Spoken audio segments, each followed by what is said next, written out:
एक नजर उन पर डाल लेते हैं।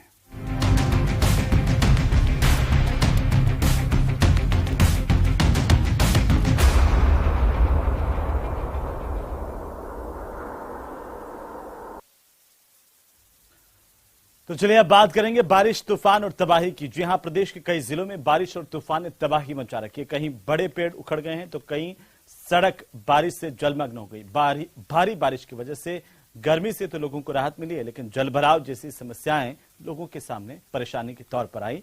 4 अलग अलग तस्वीरों में इस तरह से कहर बरपाया है। कहीं आंधी तूफान ने परेशानी बढ़ाई तो कहीं तेज बारिश ने लोगों की परेशानी को बढ़ा दिया। उदयपुर, डूंगरपुर, बाड़मेर, सवाई माधोपुर की अलग अलग तस्वीरें हैं आपकी टीवी स्क्रीन पर।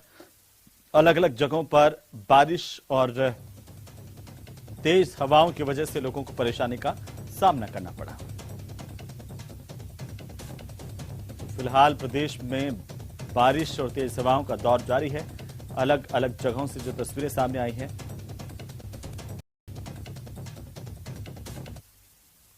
उधर मारवाड़ के जोधपुर में भी बारिश की वजह से हादसा हुआ है। स्कूटी सवार 3 युवकों पर एक पेड़ की बड़ी डाल गिर गई, जिसमें घटना में स्कूटी सवार 3 लोग घायल हुए हैं। घटना का सीसीटीवी फुटेज सामने आया और आपको बता दें कि टैक्स पेट्रोल पंप क्षेत्र इलाके का ये मामला है।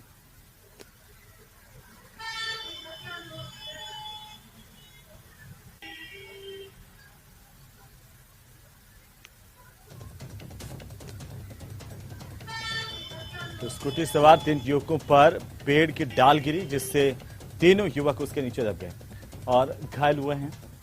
अचानक ये हादसा हुआ, जिसकी वजह से स्कूटी सवार संभल पाते उससे पहले उनके ऊपर ये पेड़ की डाल गिर गई, जिससे वो तीनों गिर गए, स्कूटी गिर गई और स्कूटी नीचे दब गई। हालांकि तीनों को चोटें आई हैं। जोधपुर की ये जो तस्वीरें हैं वो सीसीटीवी में कैद हुई हैं। और चलिए अब बात करेंगे बांसवाड़ा की, जहां बांसवाड़ा जिले में दोपहर तो करीब 30 मिनट तक तेज आंधी, तूफान और बारिश ने जमकर तबाही मचाई। बांसवाड़ा शहर के कलेक्ट्रेट परिसर में इससे कई पेड़ धराशायी हो गए, इससे कई वाहन उसके नीचे दबने से क्षतिग्रस्त हुए। इसके अलावा शहर के कई इलाकों में कई बड़े पेड़ धराशायी हुए जो सड़क पर गिर गए, जिसमें कई बिजली के पोल भी टूटकर नीचे गिरे। इसके साथ ही कॉलेज मार्ग पर 2 बड़े होर्डिंग भी अंदर से धराशायी हुए हैं। शहर के एमजी चिकित्सालय में तेज हवा की वजह से 3 से डूब करके बच्ची के पैर में लगा, जिससे वे बच्ची गंभीर रूप से घायल हुई और इसे अस्पताल ले जाया गया। तेज अंधड़ और बारिश से सरकार और आम जनता को लाखों रुपए का नुकसान हुआ है। तेज हवाओं की वजह से शहर में बिजली भी प्रभावित हुई है। कई जगहों पर बिजली के खंभे गिरने से बिजली सप्लाई बाधित हो गई है। बांसवाड़ा की तस्वीरें हैं, जहां एक तरफ तो उसके बाद भारी बारिश लोगों का परेशानी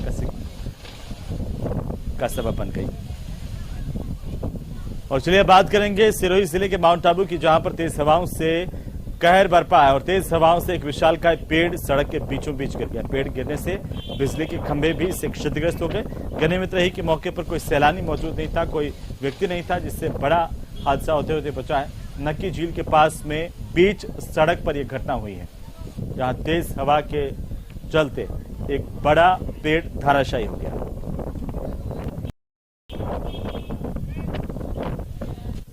तो उधर 12 जिले में भी तेज आंधी का दौर देखने को मिला और 12 में आंधी के चलते जनजीवन प्रभावित हुआ है। कटावर में महंगाई राहत शिविर का टेंट गिर गया। कई इलाकों में सुबह से ही बिजली गुल है, लोगों को परेशानी का सामना करना पड़ रहा है। हालांकि मौसम विभाग की ओर से पहले से अलर्ट जारी किया हुआ है।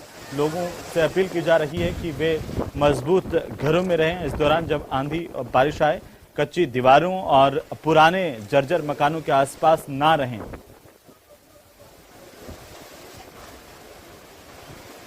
कटावर में राहत कैंप का टेंट उड़ गया और तेज हवाओं ने यहां पर भी लोगों को परेशान किए रखा।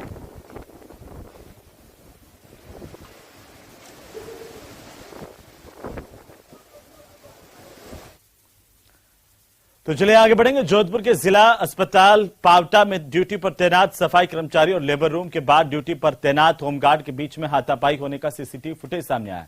इस वीडियो के सामने आने के बाद अस्पताल प्रशासन ने जांच कमेटी बैठा करके मामले की जांच शुरू कर दी है। जानकारी के अनुसार लेबर रूम के बाहर ड्यूटी कर रही होमगार्ड महिला ने सफाई कर्मचारी से सफाई की बात को लेकर उसकी बहस हुई और इसके बाद हाथापाई पर बात आ गई और अस्पताल प्रशासन ने अब इस पूरे मामले को दबाने की भी भरसक कोशिश की। इस तरह के आरोप है, लेकिन वीडियो वायरल होने के बाद अस्पताल प्रशासन ने मजबूरन वीडियो के बाद कमेटी गठित की और जांच के आदेश दिए हैं। तो जांच कमेटी जांच करेगी इस पूरे मामले की। जिला अस्पताल में मारपीट की ये तस्वीरें देखिए, किस तरीके से महिला गार्ड ने पहले एक महिला को निशाना बनाया, उसके साथ मारपीट की। तो वहीं कोटा के कुन्हाड़ी इलाके में नीट की तैयारी करने वाली 16 साल की कोचिंग छात्रा ने एक बच्ची को जन्म दिया है। नवजात बच्ची को फिलहाल बाल कल्याण समिति के संरक्षण में रखवाया गया। अब कोटा की कुन्हाड़ी थाना पुलिस ने एमपी पुलिस से संपर्क किया और पूरे मामले की जांच की जा रही है। महीने पहले ही कोटा आई थी और पेट दर्द होने पर इसे अस्पताल में दिखाया गया तो 8.5 महीने की गर्भवती मिली। फिलहाल इस मामले में परिजनों की तरफ से शिकायत का इंतजार है। शिकायत पर 0 नंबर FIR दर्ज भेज दी जाएगी।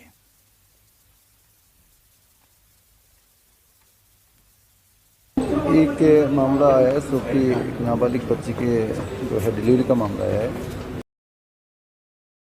की बच्ची पैदा हुई है। इसको लेकर बच्ची के परिजनों से भी हम काउंसलिंग कर रहे हैं, उनसे बातचीत कर रहे हैं कि ये घटना कहाँ से शुरुआत हुई और किस प्रकार की घटना हुई है। बच्ची मूलतः है मध्य प्रदेश कोटा आई थी, तो इसे प्रथम दृष्टया लगता है घटनाक्रम जो स्टार्ट होता है वो मध्य प्रदेश के ही वहां से होता है। तो वहीं राजस्थान के 41वें मुख्य न्यायाधीश के तौर पर आज जस्टिस ऑगस्टिन जॉर्ज मसीह को राज्यपाल कलराज मिश्र ने शपथ दिलाई। राजभवन में आयोजित समारोह में आपको बता दें कि मुख्यमंत्री अशोक गहलोत भी शरीक हुए। पहले राष्ट्रगान शर्मा ने राष्ट्रपति की ओर से जारी वारंट पढ़कर के सुनाया। इसके बाद प्रदेश के राज्यपाल कलराज मिश्र ने जस्टिस ऑगस्टिन जॉर्ज मसीह को शपथ दिलाई। इस दौरान शपथ ग्रहण समारोह में सीएम अशोक गहलोत भी मौजूद रहे।